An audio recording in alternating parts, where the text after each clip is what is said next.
Praise the lord my dear brothers and sisters. फिर से एक बार आप सभी का स्वागत है। आज हमारे स्पिरिचुअल जर्नी का 7वां दिन है। पिछले कई एपिसोड में हमने श्राप के कई स्रोतों के बारे में जाना। आज हम श्राप के 4 कारण के बारे में जानेंगे जिससे परिवार में श्राप आता है। जितने लोग आज पहली बार इस वीडियो को देख रहे हैं उनसे मैं अनुरोध करूंगा कि वे इससे पहले वाले जितने भी वीडियोस हैं उसको जरूर देखें ताकि आपको पूरा विषय के बारे में जानकारी प्राप्त होगी और मैं आशा करता हूं कि आपको इससे बहुत अधिक से आत्मिक फायदा होगा। जी हाँ प्रियो, आज हम 4 कारण के बारे में जानेंगे जिससे परिवार में श्राप आता है। पहला, यदि परिवार में किसी की हत्या हुई है। यदि परिवार में किसी ने किसी की हत्या किया है या आत्महत्या हुई है तो इससे परिवार में श्राप लग जाता है। इसके लिए दृढ़ता पूर्वक उचित रीति से प्रायश्चित और पश्चाताप करना पड़ता है। दूसरा, विधि विवरण ग्रंथ के अध्याय 27 और वचन 19 में प्रभु ने क्लियरली कहा है कि अनाथ और विधवाओं और निस्सहाय लोगों पर अन्याय नहीं करना।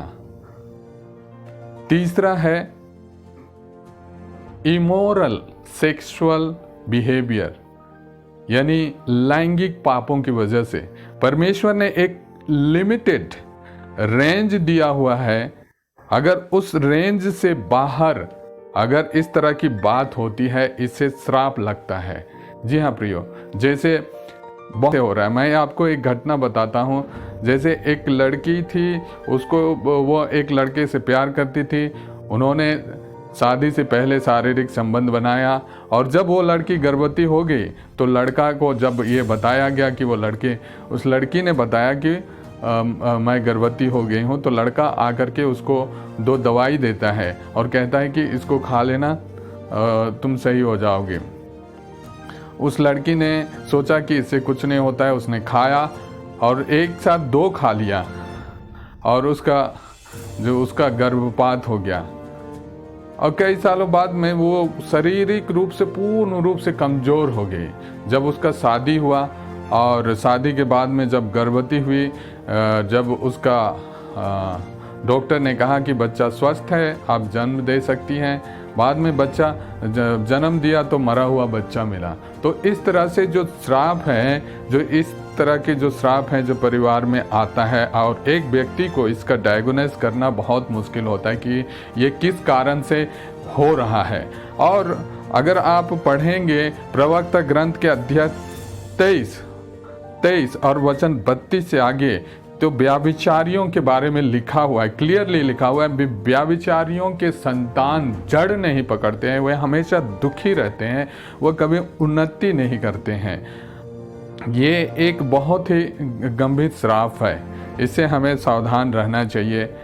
और जो परमेश्वर ने एक लिमिटेड रेंज दिया है उसी पर ही उन सब चीज़ों को ध्यान रखना है। चौथा कारण जो है जो श्राप आता है उस अभिषिक्त व्यक्तियों पर हाथ उठाने से। स्तोत्र ग्रंथ अध्याय 105 और वचन 15 में परमेश्वर ने क्लियरली कहा है कि मेरे अभिषिक्तों पर हाथ नहीं उठाना, मेरे नबियों को कष्ट नहीं देना।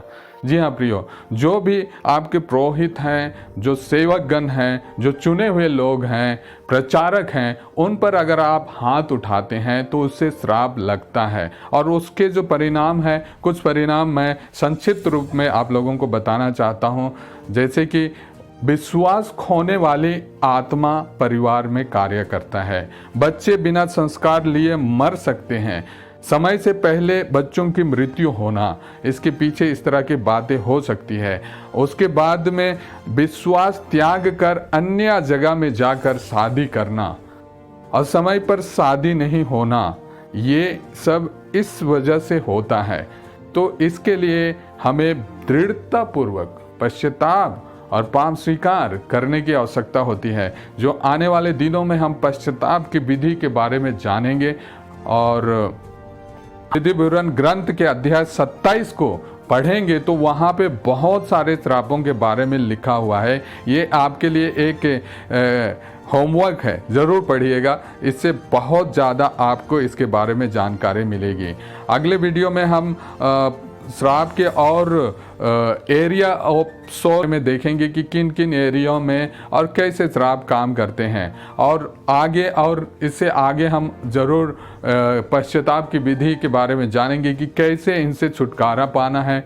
प्रभु ने हमारे लिए एक समाधान रखा है इन सब से बाहर आने के लिए, छुटकारा पाने के लिए और एक आशीर्वादित जीवन जीने के लिए। जी हाँ, yes my dear brothers and sisters, अगले वीडियो में हम फिर से इस चर्चा को जारी रखेंगे। तब तक के लिए आप सबको good bye, thank you and God bless you.